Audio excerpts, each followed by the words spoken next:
दोस्तों, पिछले कुछ दिनों से एक चर्चा जोरों पर है कि सहारा इंडिया लोगों का पैसा देगा, लेकिन कैसे देगा, कब देगा, अभी भी बहुत सारे लोग डाउट में हैं। उनको विश्वास ही नहीं हो रहा है कि सहारा इंडिया उनका पैसा बैंक अकाउंट में दे सकता है। लेकिन आप में से सारे लोगों ने सुप्रीम कोर्ट का स्टेटमेंट तो सुना ही होगा कि 29 मार्च 2023 को सुप्रीम कोर्ट ने सेबी को ऑर्डर दिया था कि आपको 5,000 करोड़ रुपए सेंट्रल स्टाफ को देना है और उसके बाद 9 महीने के अंदर सारे निवेशकों का पैसा रिफंड करना होगा। जिसके बाद सेंट्रल स्टाफ सभी निवेशकों का पैसा वेरीफाई करने के बाद उनके खातों में यानी बैंक अकाउंट में देगा। अब बहुत सारे लोगों का यह प्रश्न होगा कि वेरीफाई करने का क्या उद्देश्य है। तो देखिए, कोर्ट चेक करना चाहता है कि पैसा सही लोगों के पास जाए या कहीं ये पैसा ब्लैक मनी तो नहीं, जिसके लिए सेंट्रल स्टाफ अपने ओरिजिनल वेबसाइट CRCS पर ही सारा रिफंड पोर्टल या ऐप को लॉन्च करेगा, जिसके लिए डेट अनाउंस किया जाएगा। लेकिन कुछ लोग के द्वारा यह अफवाह फैलाया जा रहा है कि पोर्टल आ गया है और हमने आवेदन भी कर दिया है। तो देखिए दोस्तों, यहाँ पर आपको भ्रम में नहीं रहना है। सच ये है कि सेंट्रल स्टार ने अपने CRCS वेबसाइट पर कुछ समय के लिए पोर्टल लाया था, लेकिन उसको हटा दिया गया क्योंकि अभी पोर्टल पर टेस्टिंग का काम चल रहा है और सेंट्रल स्टार नहीं चाहता है कि एक बार पोर्टल लॉन्च करने के बाद उसमें कुछ गड़बड़ी का सामना करना पड़े। इसीलिए उनके द्वारा पोर्टल को बार बार कई प्रकार से चेकिंग किया जा रहा है। उसी दौरान कुछ लोगों को पोर्टल का लिंक पता चल गया है, जिसे खोलकर देख ले रहे हैं और अफवाह फैला रहे हैं। लेकिन देखिए, हमने भी उस पोर्टल को जांच किया, जिसमें पता चला कि आपको उसमें आधार से जो मोबाइल नंबर लिंक है वो डालना है, मेंबरशिप नंबर डालना है, डिपॉजिट डेट और डिपॉजिट अमाउंट डालना है। मैच्योरिटी अमाउंट और डेट नहीं मांग रहा है क्योंकि सहारा और रजिस्ट्रार खुद चेक कर रहे हैं कि मैच्योरिटी डेट और मैच्योरिटी अमाउंट क्या है और किन किन लोगों को पैसा देना है या नहीं देना है। देखिए, इस पोर्टल पे ये भी नहीं दिया गया है कि पहले किस सोसाइटी वाले स्कीम को पैसा दिया जाएगा और किसको बाद में। ये डिसाइड सहारा और रजिस्ट्रार करेंगे।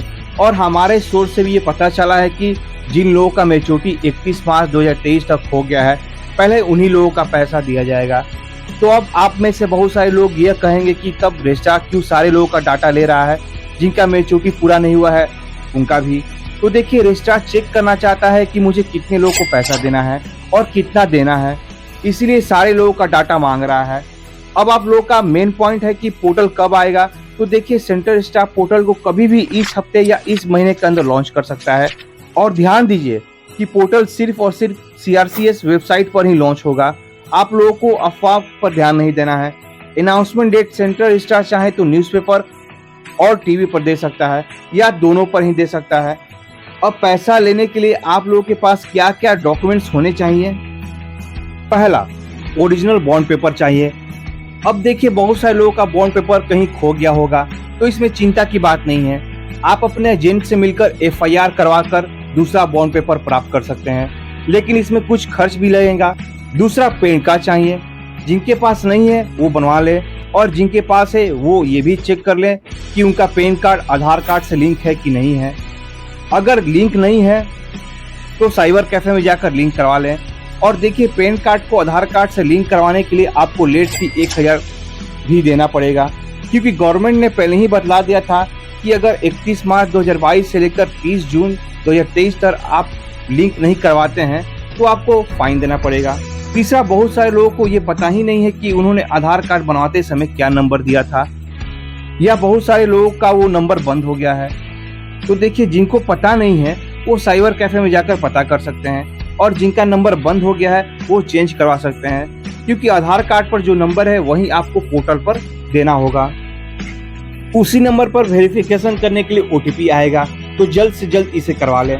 चौथा, बैंक अकाउंट को KYC करा लें। इसका मतलब बैंक अकाउंट को आधार कार्ड से लिंक करवा लें। बहुत सारे लोग अपने अकाउंट में पैसा जमा या निकासी नहीं किए होंगे, या बहुत दिनों से ऐसे ही रखा हुआ है, तो हो सकता है कि अकाउंट बंद हो गया होगा। तो बैंक में जाकर चेक करवा लें और उसे चालू करवा लें, क्योंकि जब हमने टेस्टिंग वाले पोर्टल को चेक किया तो वहां पर अकाउंट नंबर नहीं मांग रहा था। इसका मतलब जो आधार कार्ड से बैंक जुड़ा होगा, रजिस्ट्रार डायरेक्ट उसी अकाउंट में पैसा डाल दे, या सारा डॉक्यूमेंट लेने के बाद अकाउंट नंबर मांगे। अब यहाँ पर यह भी प्रश्न है कि बहुत सारे लोगों के पास 2 या उससे भी ज़्यादा अकाउंट हैं, तो आप लोगों को सारे अकाउंट को चेक कर लेना है। अगर आधार कार्ड से लिंक नहीं है तो सभी को लिंक करवा लें, या उसमें से कुछ बंद हो गया होगा तो बैंक में आवेदन देकर चालू करवा लें। क्योंकि अगर रजिस्ट्रार आपसे अकाउंट नंबर नहीं मांगता है तो आपके किसी भी एक अकाउंट में पैसा डाल सकता है, ताकि अगर आप ये सब प्रक्रिया पहले ही करवा लेते हैं तो आपको पैसे लेने में दिक्कतों का सामना नहीं करना पड़ेगा। 5वां नंबर आप सभी के लिए इम्पोर्टेंट है, क्योंकि आप में से सभी लोग इस समस्या में आते हैं। वो ये है कि आपका बॉन्ड पेपर में जो नाम है वो आधार कार्ड से मैच नहीं करता, या शादी से पहले कुमारी या कोई भी टाइटल था, लेकिन शादी के बाद देवी या टाइटल बदल गया है। तो देखिए, यहाँ पर परेशान होने की बात नहीं है, क्योंकि इस केस में हो सकता है रजिस्ट्रार आपके माता पिता या डेट ऑफ बर्थ से मिलान करें, या ये तीनों चीज़ें गलत हैं। ऐसा केस तो कभी होता नहीं है, लेकिन मान लें कि सभी चीज़ गलत है तो उस केस में रजिस्ट्रार आपसे कोर्ट द्वारा एफिडेविट मांग सकता है। लेकिन जल्दबाजी में बिना सोचे समझे आप आधार कार्ड में नाम या डेट ऑफ बर्थ चेंज मत करवा लीजिएगा, क्योंकि इससे आपको बाद में परेशानी हो सकती है।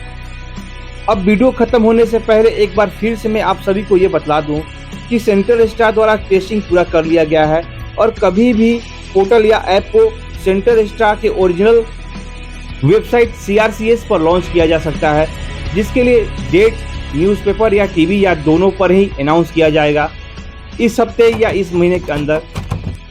इसके बाद भी आप लोगों को कुछ परेशानी हो तो मुझे कमेंट में बताएं, और याद से इस चैनल को सब्सक्राइब कर लें ताकि आपको नए नए वीडियो मिलते रहें।